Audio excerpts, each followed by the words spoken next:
What's going on, guys? Joshua Bogies and Bullshit here, episode number 3, Insights to a Man. I want to start off first by thanking everybody for liking and subscribing and watching my videos. I appreciate it. You know, your feedback's important to me. Like I said again, guys, you know, let's try to keep it in the comments. Let's get this conversation going. A lot of people still direct message me, and I love it. I appreciate it, but let's try to keep it going in the comments. You know, it helps me so much because it changes my perspective on things, and it helps me get through this situation. And I know I got some haters out there. You know, I know that some people think that this is silly, and they're like, oh, look at him, he thinks he's a YouTuber, blah blah blah blah. But like, I don't care, man. Hate all you want, because your messages, it keeps me going. It makes it all worth it. You know, I got a guy messaging me last week, you know, that's saying that his divorce started 2 weeks ago, and someone sent him my link, and it helped him a lot. You know, another guy messaged me. He said, "Hey, you've been going through this for 3 years, and his experience is out of control, and his whole life just literally flipped out of nowhere." And someone sent him my link, and it helped him. Like, you know, people, you know, at work that I didn't even know, going through situations where, you know, telling me like, "Hey, bro, I watched your video, and you helped me because I'm going through it too." You know, so your messages is what helps me, and it makes it all worth it. And like I told you guys in episode 1, that I would vent to anybody that would listen. And this is still me, like, venting. This is my coping mechanism. This is allowing me to heal. And you know, and healing is so important, and healing just doesn't happen overnight. It takes time, and you're not, you know, fully healed. You know, it takes time, because let me tell you, you know, this heartbreak, this dramatic, like, situation that had occurred in my life was such a learning lesson. And for the people that are going through it, you know, I know it's hard. I know it sucks. I know that it feels like, you know, it's never going to end, and it's the worst thing that ever happened to you. Like, this situation that happened to me made me better, right? It helped me open my eyes to all my faults. It helped me open my eyes to all my character defects. It allowed me to see what I want and what I don't want in my next relationship. You know, I learn from my mistakes, and I can carry them on into a new relationship, or like what I would do differently.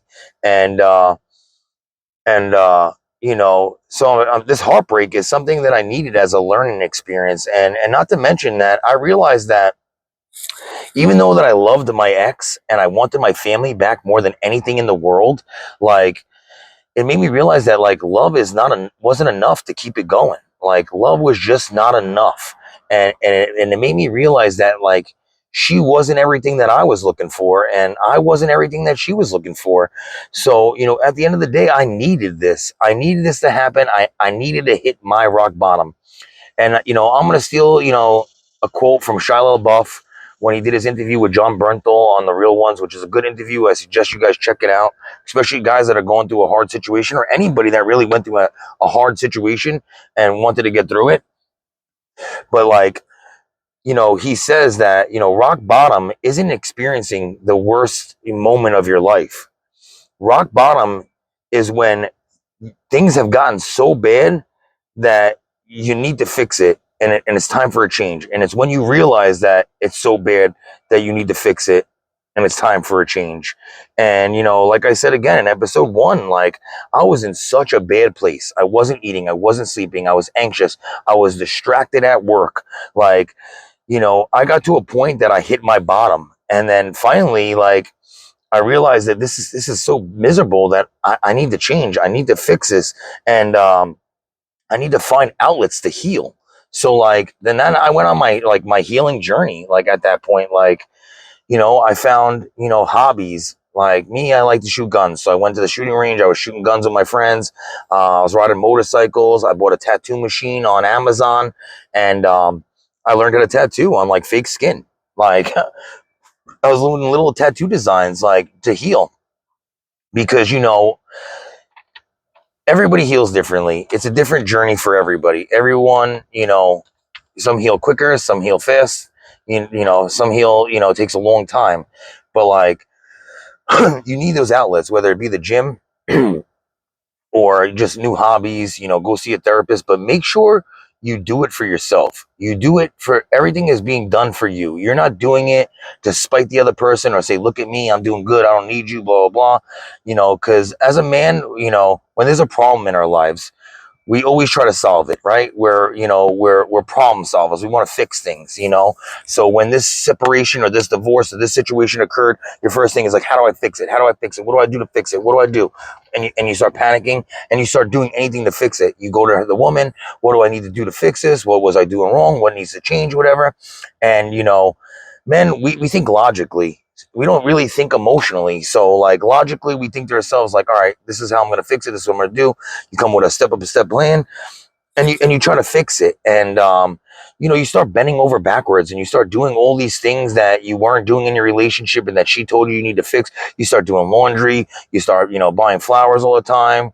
You will literally do anything in your power to fix this relationship. And when you're bending over backwards and you're trying to do it for her, and you're bending over backwards for her, she's getting bent over by somebody else. I know that's a shitty thing to hear right now for the men that are doing that. If you're bending over backwards and you're trying to change for her, and you're bending over backwards, bro, she's getting bent over by another man. That's just the facts of it. She's getting bent over by another man. So if you're gonna change or you're gonna do things, don't do it for them. Do it for yourself. If you need to see a therapist, make sure you're doing that for yourself. You know, don't go around with this false bravado that everything is okay. Like find your time to heal. Go through the motions. You need it. You need to go through the motions to heal because you know, the women will she'll have her hair done, her makeup done, all dressed pretty, with makeup and perfume smelling all good on this dopamine high. And then you're looking at her like, what the fuck? Like, this is crazy. Like, I'm heartbroken over here, and she's happy and doing good, and it's gonna, it's gonna make you go do stupid things. Like, you'll start, some people need to get under to get over. So you'll start like looking for rebounds just to piss her off, find girls just to piss her off, bring girls around just to piss her off and to show her that you're fine, you don't need her and you're good. Like, don't make those mistakes, man. Make sure that you do it for yourself and you heal and you go through the motions. Like me, I told you I was miserable. I went through the emotions. I got to grieve this whole process so that when it was time that I was like over it, I really was over it.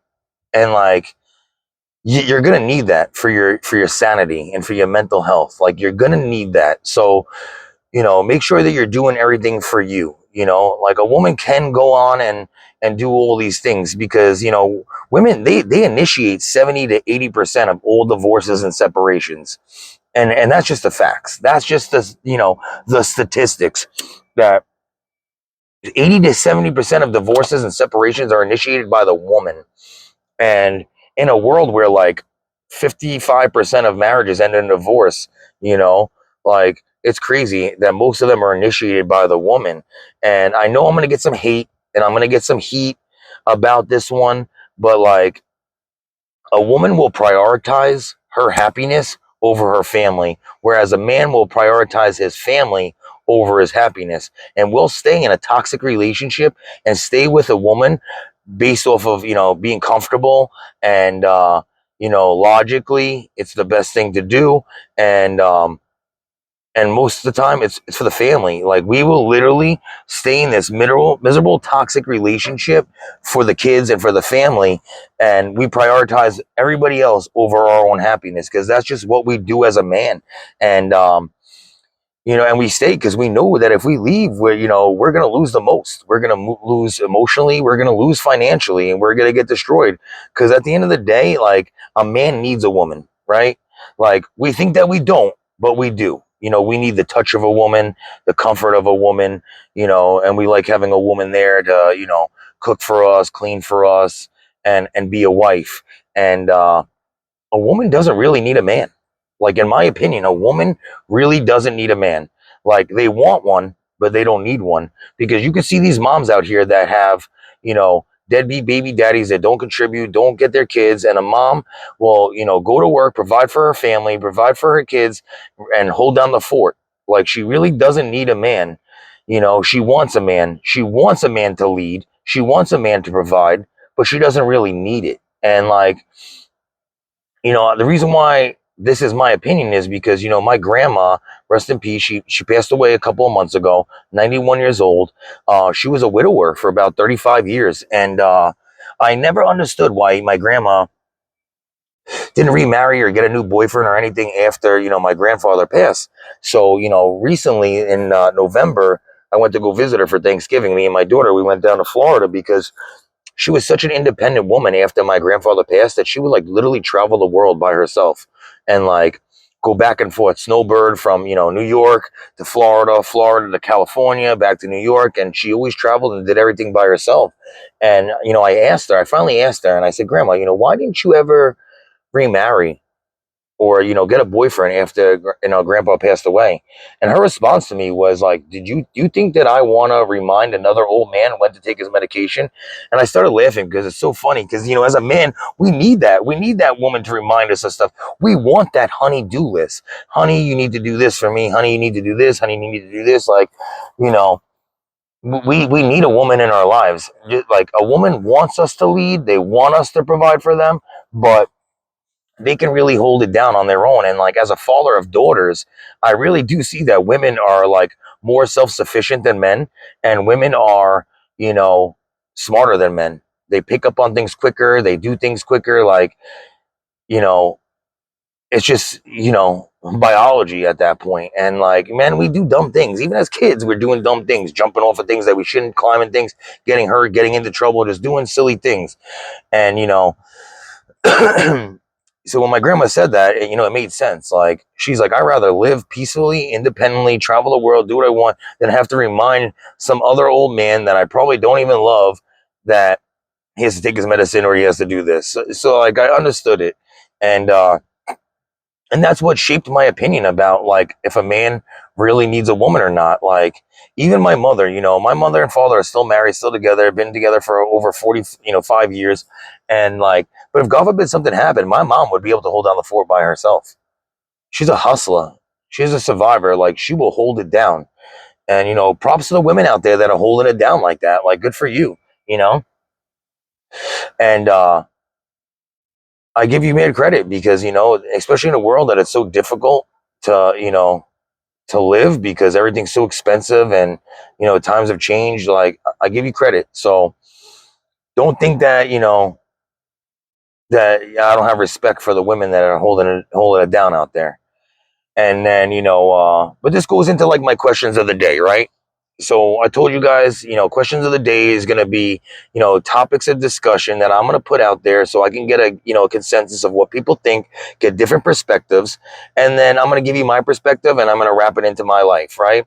So like, question of the day was, you know, is a man weak if he cries and shows emotion? And I got a lot of, you know, mixed reviews on that. A lot of men were like, yeah, men don't have tear ducts. We don't cry. We're not born with tear ducts. Some men said, yeah, you could cry, but don't let anybody see you do it. And then women were like, you know, no, a man's not weak. They need to do it sometimes. And then some women, like, if I saw my man cry in front of me, I would lose respect for him. And, you know, and like the way that I was brought up, you know, a man was a man and you held it down. You didn't show anybody emotion and you did what you had to do. And you prioritize your family. And, you know, me, I'm not an emotionally vulnerable guy. And that's something that I had issues with in my past relationships where, like, I guess it wasn't a big communicator. I wasn't, you know, emotionally vulnerable where I would express my emotions or a good listener. And that was something that, you know, affected my relationships in the past. And like I said, you know, this traumatic experience that I dealt with was a learning lesson. Like, now I know in like future relationships that I need to be more emotionally vulnerable. And but like, growing up, like as a man, like I thought if you cried and you showed emotions, like you were being like, you know, a wuss. You like, and you couldn't let a woman see you cry.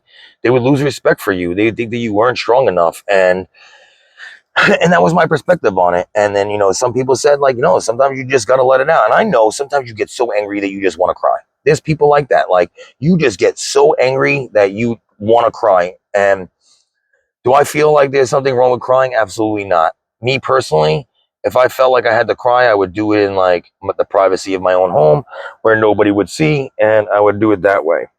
So, But men, we do have emotions. We stress a lot. We stress work, family, our relationships, finances, and like that brings it into the question of the day of, is money everything? Would you rather be rich and miserable or struggle and have that love? And I was surprised with the answers. Like some women straight would have told me, I'd rather be rich and miserable. Like I'd rather have money because money can buy my happiness. And there was women that said, absolutely not. I'd rather struggle together and love each other. That's the most important thing. Love and trust is the foundation of a relationship. And then, I had men that said, yeah, money's important. You got to do it. And, my perspective that is, yeah, money is important, but it's not everything. Like I know somebody that was rich as hell, had all the money in the world. And I had a serious conversation with him one day, and he told me that like literally with more money comes more problems. Like, and that money isn't happiness. He said, Josh, I had all the money in the world. And I'm talking like millionaire. I had all the money in the world, but I wasn't happy. Like I wanted to kill myself. I was so depressed, and people were with me for all the wrong reasons. Women weren't genuinely into me. They didn't love me. They just wanted me for my money, and people wanted me to be their friend for favors and for money. So like I wasn't happy. And and someone told me a story that when they were married and they didn't have a lot of money and they were struggling, like it was some of their best times in their relationship.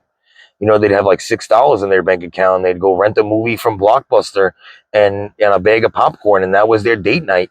So like people have different perspectives. I don't think that money is everything. I think that money comes and goes, and I think that money is important. You want to be comfortable so that you can provide for your family, but I don't think it's like the end all be all.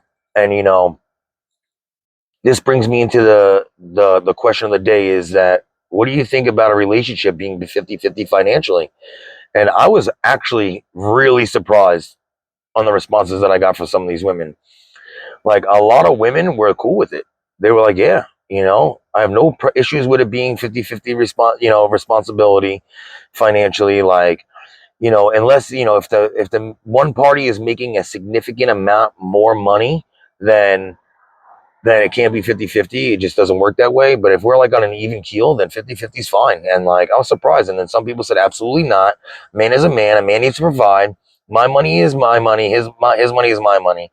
And like, and in my perspective, and in my situation, all my money went into a joint account anyway. So it didn't really matter. Like my money was your money. It didn't really matter. I wasn't like, oh, the mortgage is due and it's $3,000. Here's $1,500. No. I said, all right, good. Pay the mortgage out of the joint account. It is what it is. And like 80% of the money was mine anyway, but there was no 50-50. It was, all right, take the money out. It is what it is. Like, and my ex wanted to work. She wanted to be, a part of the providing, and she didn't want to be a stay-at-home mom. And her money went in, and the account also was groceries, everyday money. And was my money a majority? Yeah, but like there was no 50-50. It was we paid the bills and we lived as a family in a cohesive unit. So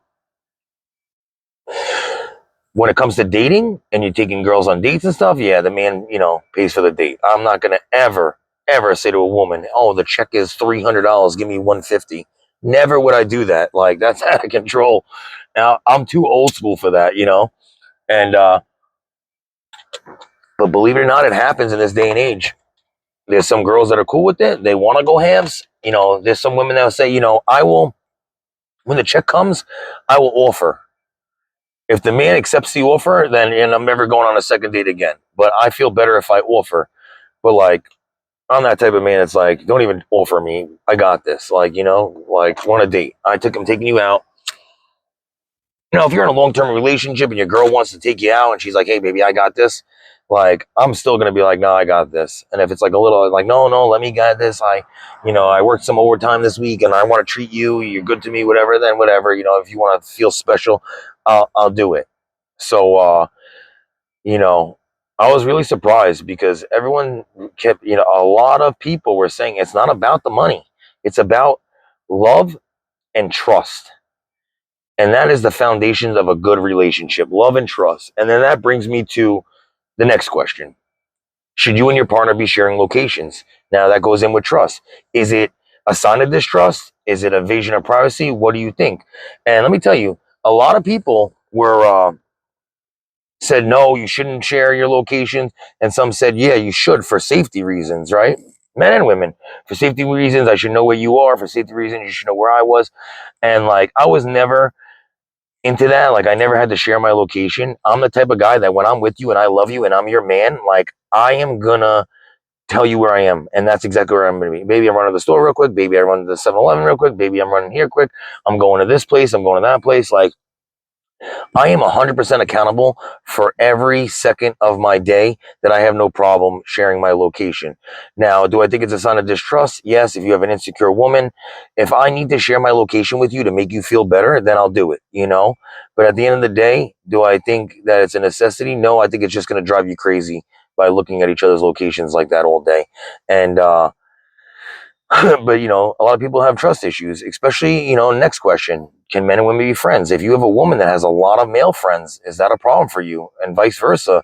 And people gave me mixed reviews. And my perspective on that is that I don't think that a man can be friends with a woman. I think at some point that man wanted to be intimate with that woman. And at some point, if that woman offers, the man will take it. Now, a woman can be intimate with a man. I mean, a woman can be friends with a man. She'll friend zone him, no problem, no ulterior motive. But that man, he initiated that friendship based off of maybe he wanted to be with her and she friend zoned him, and then he got stuck in the friend zone. But if she offered, he would take it. He definitely would. So, you know, you're not really going to change my perspective on it. This has been a battle that me and my friends had for years that we were talking about. We walked around Brooklyn asking people and trying to get the consensus of it. And I don't think you're going to change my mind about that, because I think that's always an ulterior motive, and that man did it for a different reason. But, you know, teach his own. To all the women out there, I don't want you to think that this episode was meant to bash you. Like, it's not. I'm just giving you the insight of a man, my perspective on things, my opinion. If you agree, you don't agree, it's all up to you. But men, we're simple, logical creatures, right? I'm a simple man. When I'm in a relationship, I want the 3 A's. I want affection, attention, and appreciation. And you could kill all 3 birds with one stone. You rub my head in the car while I'm driving. You tell me that you love me and that you appreciate me, and I'm the happiest man. And I'll give you the world. You'll be my queen. And so we're simple. We make decisions with as little as motion as possible. And for the men out there that are going through this, and if you're going through this situation and you have a woman that's not putting you on child support and not taking you to court for custody, don't be a baby about it. Leave it at that. Don't make things worse for yourself. You don't want to be involved in the court system. Once that court gets involved and you have a judge, an attorney for the child, a guardian, a magistrate, whatever, getting involved in your life, it's just going to make things so much worse for you. Don't do it. And for the ladies out there, unless your baby daddy is a complete deadbeat piece of crap and he's leaving you hanging, don't put that man on child support. Because let me tell you, you're going to get more with honey than you do with vinegar. At the end of the day, if you don't have this man on child support, you're going to get a lot. If he's a good father, and this man's a good father, I'm talking for the good fathers out there, if he just loves his kid, wants to be in their lives, you're going to get more out of him than you would out of the child support. Because if he's going to pay for groceries, for childcare, for extracurricular activities, and all these things, then you're going to get more out of him than the child support. Because the child support is going to be, you get what you get, you don't get upset, and you're not getting any extras outside of that. So let's be smart about this, kids. Because whatever your emotions is for this man and whatever your emotions are for this woman, like, it doesn't matter. It's about the kids, and that's the only thing that matters. So don't make it worse. So that's just my insight. Like I said, like, subscribe. I appreciate everybody. Let's keep this going. Uh, I love that, the people are sending me messages, but let's try to keep it in the comments. Be safe out there. Don't do anything stupid. This too shall pass. Life is going to get better. Let this be a lesson learned. And, let's burn the shits, baby. Have a good day.